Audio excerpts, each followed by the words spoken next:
Hello and welcome to Easy Money with Don Anders. We're here with Heather Schreiber, a Social Security expert, and we're going over some different topics, some of the most commonly asked questions about Social Security. So today we're going to talk about what you need to know if you are claiming your Social Security and still working. Is that correct? That is lots of confusion and misconceptions here. Let me start with a common one. People seem to think that if they're claiming their benefit, but yet they continue to work, they are now exempt from paying FICA taxes. And unfortunately, that is not the case. You're paying into the trust fund for the next generation, and you can look at it that way. Yep. Now, the upside, though, is if you continue to work and you file for your benefit, there is a chance that you could experience an increase in your benefit the following year based upon your most recent year of earnings. And as I said in another video that we did about how your benefits calculated, it's based upon your highest 35 years of indexed earnings. So even that calculation doesn't stop if you claim your benefit. If you continue to work, every year that you report earnings, Social Security is going to recalculate your primary insurance amount, the amount that you would get at full retirement age. They're going to recalculate that every year to say, okay, is this most recent year of earnings one of the highest? If so, could it increase the benefit? So you might see, instead of just a 1.3% cost of living adjustment, you might see an additional uptick. So that's the good side. I say to people, hey, if you can continue to work, do it, because it doesn't hurt. It puts less of a strain on the other assets you have saved for retirement. It just gives you more time to let those assets both grow and last. So that's that. Now, if you are going to take benefits or considering taking benefits and you're under full retirement age, then you need to be mindful of the annual earnings test that applies to those folks that file early and continue to work. So in 2021, these numbers are indexed. So let's suppose in 2021 that you are 62 and you're considering filing.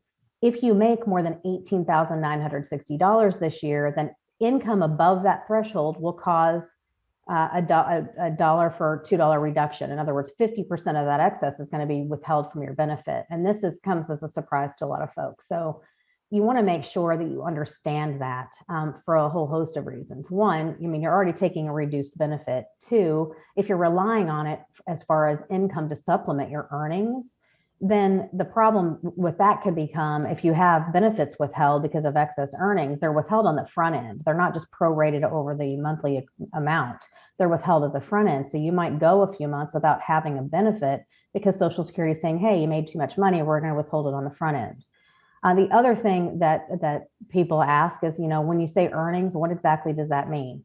I'm only concerned as far as the annual earnings test, I'm only concerned about the money that you make as the early filer, and it's earned income. It's not your pension income. It's not IRA distributions. It's not rental property. For people who don't know, what is earned income? So earned income is basically what you get from engaging in substantial gainful activity. And, in general, you're paying FICA taxes on it. Now, there are some cases where teachers retirement systems, for example, some don't pay in. That's still earnings, yep. Right? They pay Medicare taxes on it.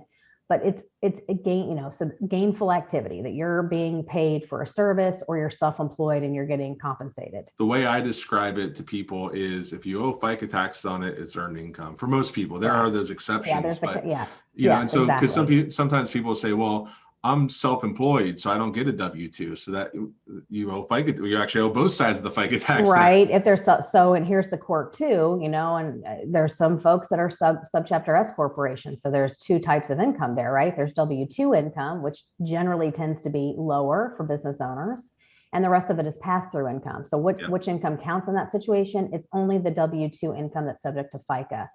So I'm glad you brought that up, because that's an important point. So if they have if they're self-employed and they have a company set up, and it's an S corp, so it's passed through and they end up being taxed on it. If they keep the money in the S corp, it doesn't count towards that. That's correct. But what's the downside of that? Because a lot of S corp owners pay themselves very little in W-2 compensation, and then they wonder later on why they have such a small Social Security benefit. So it's a catch-22. But that is the only earnings that count for this purpose. What if you have a spouse that's working still? Do I need to be worried about that if I want to file early and I've retired? No, my spouse's earnings don't count against me. Now, will your benefits be taxable? Possibly, because of your spouse's earnings, but that's a whole nother thing. So you just need to be mindful of that annual earnings test. And again, we've talked about this before, Don, but if someone retires mid-year and they've already far exceeded the earnings threshold, there are some cases where the Social Security Administration will come back and say, you made way too much money. We just wiped out your entire benefit for the year. But people retire mid-year or March or whatever they retire, and they say, oh gosh, I have to wait until the following year to file because I've already made far too much money and it wiped out my benefit. There is a special rule for the first year of retirement that Social Security says, hey, we'll disregard all of those earnings prior to your claim, as long as you make less than the monthly equivalent for the rest of the year of that 18,960 number. And so they do allow people to, they realize that people don't have the textbook, retired December 31st and claim January 1. So that is the case, but it does catch people by surprise with respect to the annual earnings test and early filing. I tend to, generally encourage people, if there's other options, to look at those, because you're also taking a permanently reduced benefit. So not only could you have some of your benefits withheld, you're taking a permanently reduced benefit for the rest of your life. And you could possibly be paying taxes on it because of your earnings or your spouse's earnings. So you really need to have a conversation, a deeper conversation, to determine if that is the best choice for the client to make. The other big misconception that we see is people say, well, my pension counts as income. So isn't that earnings, or my rental property, or dividends from my stocks, or whatever, capital gains, or whatever else?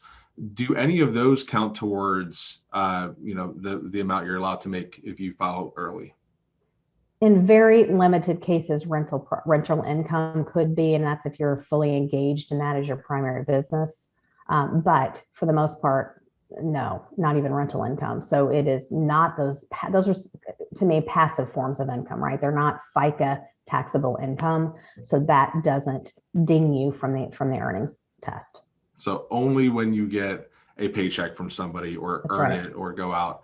But that could also apply, sometimes people say, well, I'm just going to go and be a freelancer somewhere. Well, you just have to make sure you're not going over that amount, because you're going to 1099 income, right? 1099 income counts.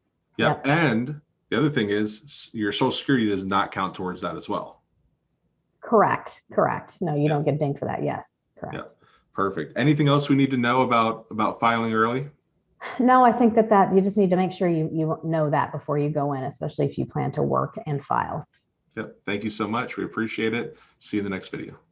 Thank you. Thank you so much for watching my video. I hope you enjoyed my interview with Heather. If you click here, that is the full playlist with all of the videos that I did with Heather about Social Security. And then if you click here, you can go ahead and subscribe for more content just like this. We focus on retirement planning. We focus on making investments easy. And we're going to be having a whole series all about interviews with experts. So please subscribe, and we'll get updates and alerts on that. Also, Heather has a newsletter that if you'd like to subscribe to learn more about Social Security, you can do that. We're going to link that down in the description below. Thank you so much. Have a great day.